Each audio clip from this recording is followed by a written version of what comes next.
வக்ஃப் போர்டுடைய சட்டத்திற்கு கட்டுப்பட்டு பதிவு உங்களுக்கு முன்னால். Lights off, lights off, lights off. இந்த இருளை அணைப்பது என்பது இறைவனுடைய அந்த இஸ்லாம் என்னும் ஒளியை காப்பதற்கு ஒரு வழிவகையாக அமைய வேண்டும் என்பதற்காக. அல்லாஹுடைய அடியார்களே, இந்த 15 நிமிடம் என்பது இருளிலிருந்து ஒளியின் பக்கம் செல்லக்கூடிய 15 நிமிடமாக இருக்கின்றது. நாம் இந்த கேரளா அல்ஜாமியாவில் இருக்கின்றோம்.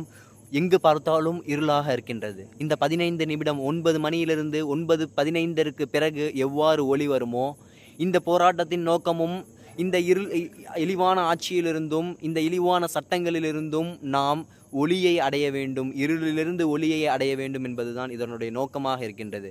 அல்லாஹு தஆலா குர்ஆனில் சொல்லி காட்டுவான், அவர்கள் அல்லாஹுடைய நூரை, அல்லாஹுடைய ஒளியை அணைப்பதற்கு முயற்சி செய்வார்கள், ஆனால் அல்லாஹு தஆலா அவனுடைய ஒளியை பிரகாசப்படுத்துவான் என்பதாக சொல்லி காட்டுவான். அதே போன்றுதான் இந்த சட்டங்களிலிருந்தும் அல்லாஹு தஆலா இந்த சட்டங்களை எல்லாம் நீக்கி நம்மை ஒளியின் பக்கம் கொண்டு செல்வானாக. நாம் எதற்காக இந்த போராட்டங்களையும் எதற்காக இந்த லைட்டையெல்லாம் ஆஃப் செய்யக்கூடிய இந்த நிலைகளெல்லாம் நாம் ஏற்படுத்துகின்றோமோ அல்லாஹு தஆலா அதனை ஏற்றுக்கொள்வானாக. அஸ்ஸலாமு அலைக்கும் வரஹ்மத்துல்லாஹ். ரிவோக் வக்ஃப் பில், ரிவோக் வக்ஃப் பில், ரிவோக் வக்ஃப் பில்.